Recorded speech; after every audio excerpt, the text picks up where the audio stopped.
Hello everyone, welcome back to our channel Bits of Asian Dramas. This is the episode 11 of Family by Choice. Start वहीं से होता है जब सानहा ने अपनी फीलिंग्स जोमून को कन्फेस कर दी थी, लेकिन ये सब सुनने के बाद जोमून बहुत ज़्यादा ऑकवर्ड हो गई थी और फिर वो सानहा से कहने लगती है कि मैं भी तो तुम्हें पसंद करती हूँ, हेजुन भी करता है, आदुषी भी करते हैं और मेरे फादर भी करते हैं। जिस पर सानहा कहता है कि ऐसे बिहेव मत करो कि तुम्हें नहीं पता कि मैं क्या कहना चाह रहा हूँ, और फिर वो वहाँ से चला जाता है। फिर जोमून स्टोर से बियर खरीदती है और घर आ जाती है, और घर पर भी उसका मूड बहुत ही अजीब था क्योंकि वो वही सब बातें बार बार सोच रही थी। दाल उससे पूछती है कि तुम डेट पर नहीं गई, जिस पर उसे याद आता है कि उसे आज डेट पर भी जाना था, और फिर वो कहती है कि ये सब सानहा की वजह से हुआ है। अब सुबह हो जाती है और जोमून सानहा को अवॉइड करने के लिए घर से तैयार होकर जल्दी निकल रही थी और दाल भी उसके साथ जा रही थी। अब वो जैसे ही बाहर जाते हैं तो देखते हैं कि सानहा तो उनके घर के बाहर ही खड़ा था, और ये देखकर जोमून वापस से अपने घर के अंदर चली जाती है, जो कि दाल देख के बहुत ज़्यादा हैरान होती है। अब दाल और सानहा दोनों लिफ्ट में थे। सानहा दाल से पूछता है कि क्या कल जोमून के साथ कुछ स्पेशल हुआ था, जिस पर दाल कहती है कि कुछ तो हुआ था उसके साथ, क्योंकि कल वो अपनी डेट के बारे में भी भूल गई थी और बहुत सारी बियर भी खरीद कर घर लाई थी।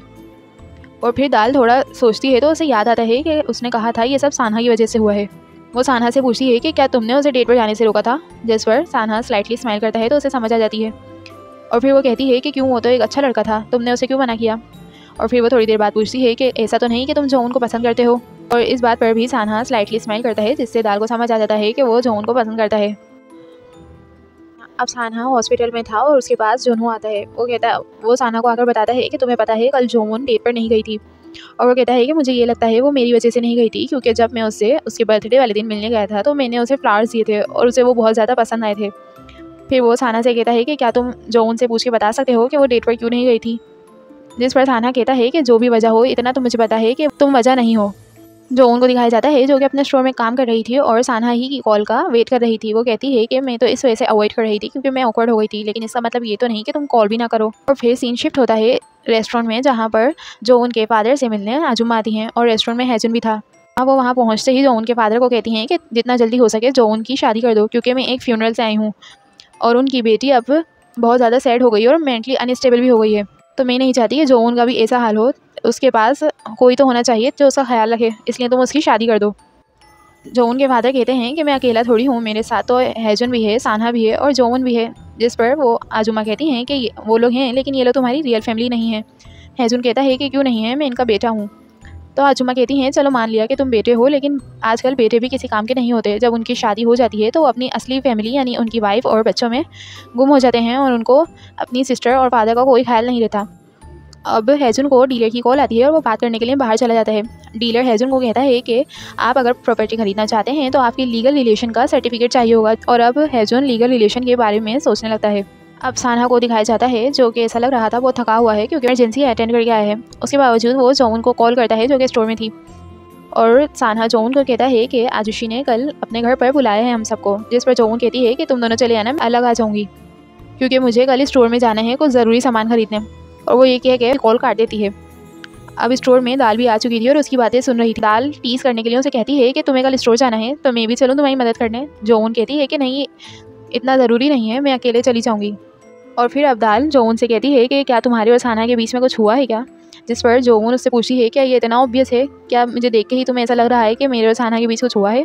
जिस पर दाल कहती है कि हाँ, तुम्हारे फेस से ही पता चल रहा है। और अब ये सब बातें सुनकर जोमून और ज़्यादा ऑकवर्ड हो जाती है और उसे वही सारी बातें याद आने लगती हैं जो कल उसे सानहा ने करी थी। अब नेक्स्ट डे हो जाता है और जोमून अपने फादर के घर पर भी आ चुकी थी, और वो बाहर से ही देख लेती है कि सानहा और हेजुन भी आ चुके हैं। सानहा और हेजुन की कन्वर्सेशन से पता लगता है कि उन दोनों को अपनी फैमिली से कुछ बात करनी है। अब जोमून वहीं पर उनका वेट कर रही थी, और वो दोनों जब आ जाते हैं तो पूरा ट्राई करती है कि नॉर्मल बिहेव करे, और उस चक्कर में वो कुछ ज़्यादा ही ओवर रिएक्ट करने लगती है। अब वो सब मिलकर लंच कर रहे थे। लंच के दौरान ही सानहा ये नोटिस करता है कि जोमून के लेफ्ट हैंड में पेन है। अब थोड़ी देर बाद ही हेजुन अनाउंस करता है कि उसे कोई ज़रूरी बात करनी है, और अब पूरी फैमिली का कंसंट्रेशन उसकी तरफ हो जाता है। और फिर वो जोमून के पास जाता है और उसे कहता है कि चलो शादी कर लेते हैं। और अब उसकी ये सब बातें सुनकर पूरी फैमिली हैरान हो जाती है और जोमून मना कर देती है। हेजुन कहता है कि क्यों नहीं, ऐसा हो सकता है, इसमें कोई बुराई तो नहीं है। वैसे भी तुम पहले तो यही कहती थी ना कि हम लोग एक फैमिली नहीं है, तुम्हें एक फैमिली बनना था, इस तरीके से हम एक फैमिली भी बन सकेंगे। जोमून कहती है कि अगर तुम्हें फैमिली बनना है तो अडॉप्शन प्रोसेस को फॉलो करो, जिस पर हेजुन कहता है कि नहीं, मुझे बेटा नहीं बनना, क्योंकि आजुमा ने कहा था कि बेटे छोड़कर चले जाते हैं जब उनकी शादी होती है, इसलिए अच्छा यही होगा कि मैं तुमसे ही शादी कर लूँ। जोमून कहती है अगर तुम्हें सन इन लॉ ही बनना है तो तुम उनको कहो कि वो किसी लड़की को अडॉप्ट कर लें और फिर तुम उससे शादी कर लेना। और अब उनकी ये सब बातें सुनकर जोवुन के फादर कहते हैं, हेजुन को भी कहते हैं कि ऐसी बातें मत करो, और वो जोवुन को कहते हैं कि उसने जो भी कहा तुम इग्नोर कर दो। अब थोड़ी देर बाद जोवुन छत पर आ गई थी और वहाँ पर सान्हा भी आ जाता है। सान्हा जोवुन को कहता है कि तुम हेजुन की बातों को ज़्यादा सीरियस मत लेना, वो तो ऐसे ही कह रहा था। वो कहती है हाँ ठीक है, मैं उसकी बातों को सीरियस नहीं लूँगी, लेकिन मैं तुम्हारी बातों को भी सीरियस नहीं लूँगी जो तुमने मुझे उस दिन कहा था। और वो ये सब कह के वहाँ से जाने लगती है, जिस पर सान्हा उसे रोक लेता है और कहता है कि सब कुछ वापस से स्टार्ट करते हैं। तुमने ही कहा ना कि ऐसे प्रिटेंड करते हैं कि कुछ नहीं हुआ, तो ठीक है, ऐसा प्रिटेंड करो कि हम पहले कभी मिले ही नहीं थे और ये हम फर्स्ट टाइम मिले हैं, और इस तरीके से तुम मुझे एक चांस दे दो क्योंकि मैं तुम्हें बहुत ज़्यादा पसंद करता हूँ। और फिर वो वहाँ से चला जाता है और हेजुन दोनों वहाँ से आ गए थे और कार में थे।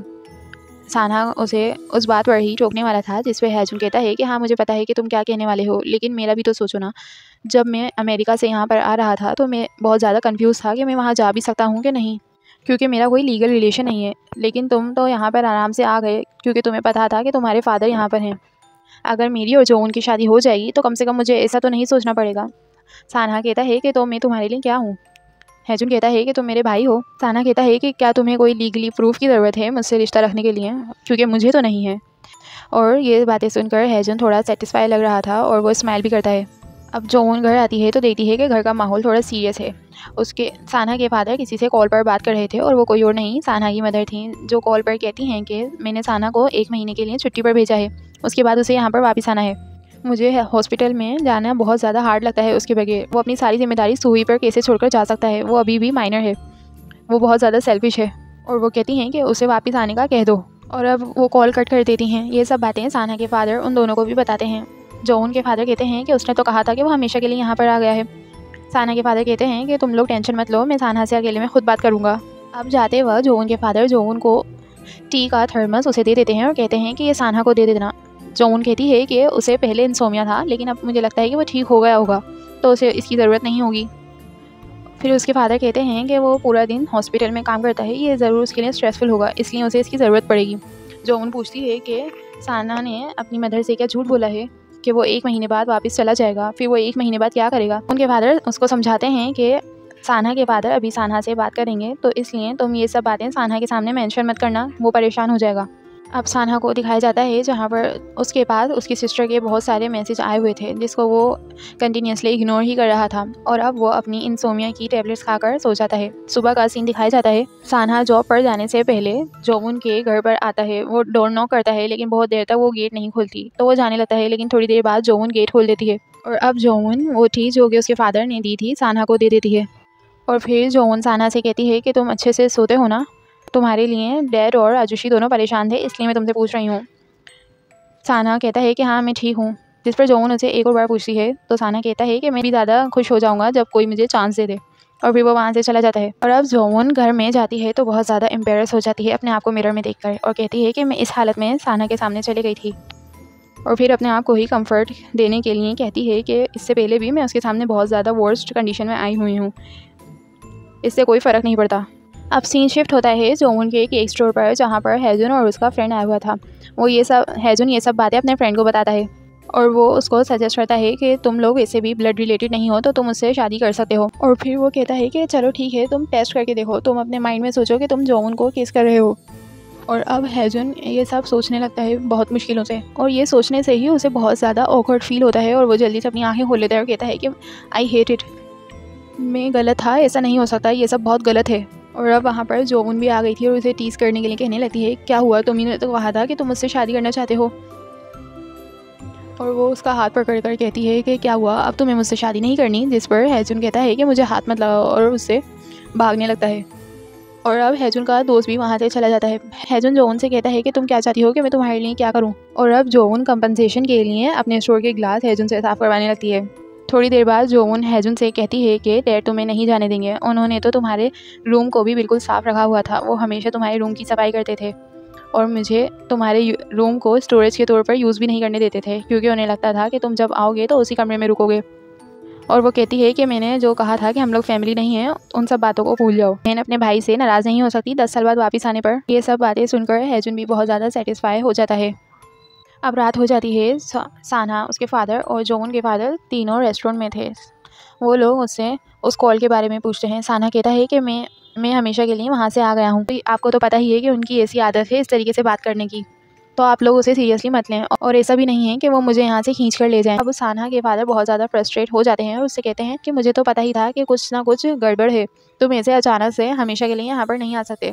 और वो उससे पूछते हैं कि अब तुम्हारी मदर ने तुम्हारे साथ क्या किया है, तुम कभी भी अपनी बातें मुझे क्यों नहीं बताते, तुम्हें बताना चाहिए तुम्हारे साथ क्या प्रॉब्लम्स चल रही हैं तुम्हारी ज़िंदगी में। लेकिन सानहा उनकी बातों का पोलाइटली जवाब देकर वहाँ से चला जाता है।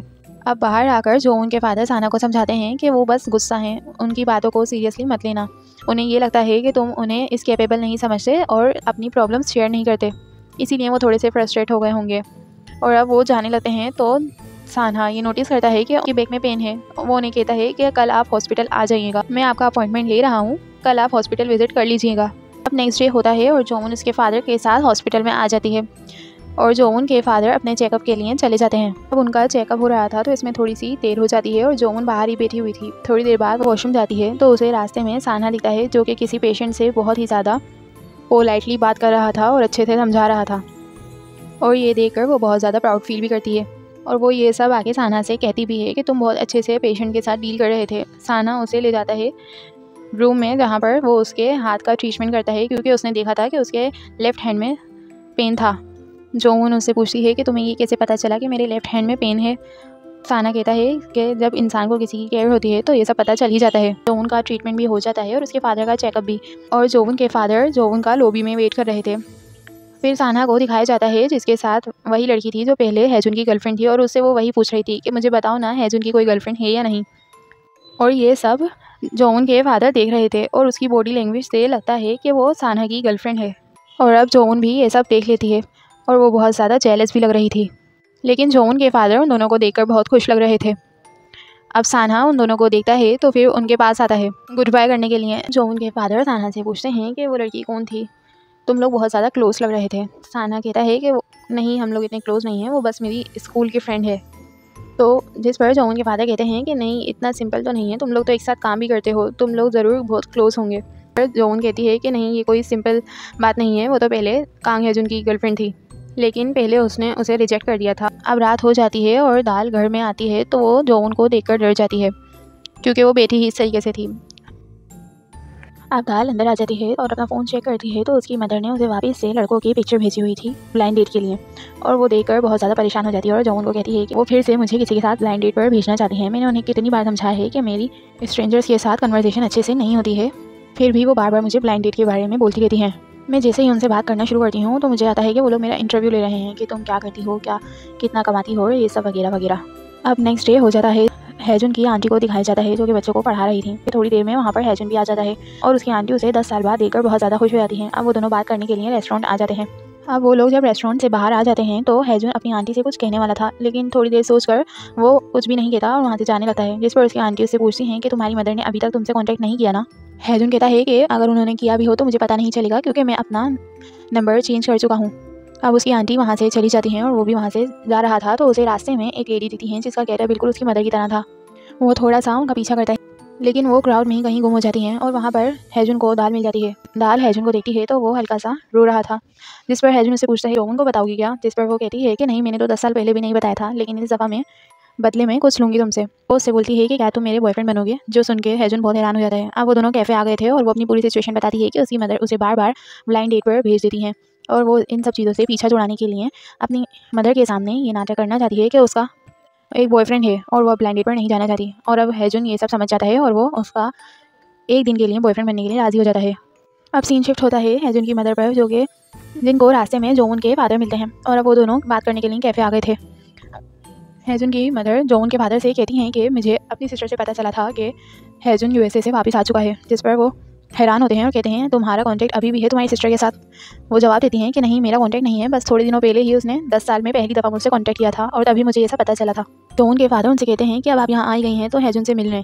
जिस पर वो कहती हैं कि मैं यहाँ पर उससे मिलने नहीं आई, मैं तो बस उसकी चेहरे की झलक देखना चाहती हूँ दूर से। और ये बोलते हुए वो बहुत ज़्यादा सैड लग रही थी। अब जोन के फादर उन्हें बताते हैं कि आपको पता है कि हैजुन यूएसए में इंजर्ड हो गया था बास्केटबॉल खेलते खेलते और उसका पैर फ्रैक्चर हो गया था और उसी की वजह से वो बास्केटबॉल भी क्विट कर चुका है। तुम्हें पता भी है कि उसने फॉरेन कंट्री में कितना सफ़र किया है। इसीलिए मैं आपसे रिक्वेस्ट कर रहा हूँ कि जाने से पहले एक दफ़ा तो हैजुन से मिल लीजिएगा। और ये सब सुनने के बाद उन्हें हैजुन की फिक्र तो होती है, लेकिन उसके बावजूद वो हैजुन से मिलने के लिए मना कर देती हैं और कहती हैं आप ऐसे प्रिटेंड करिएगा कि आपने मुझे आज देखा ही नहीं है। हेजुन के फादर बहुत ट्राई करते हैं कि वो उनको मना लें हेजुन से मिलने पर, लेकिन उसके बावजूद वो उनकी बात करके वहाँ से चली जाती हैं। अब वो भी उनके पीछे जाते हैं और उनको कहने लगते हैं कि मैं आपको इस तरीके से हेजुन से मिले बगैर नहीं जाने दे सकता। आप 10 साल पहले भी उसे बिना मिले ही यहाँ से चली गई थी और मुझे इस बात पर बहुत ज़्यादा रिग्रेट था। हेजुन की मदर उन्हें कहती हैं कि उन्होंने एक इंसान को मारा है, यानी कि उन्होंने किसी का मर्डर किया है।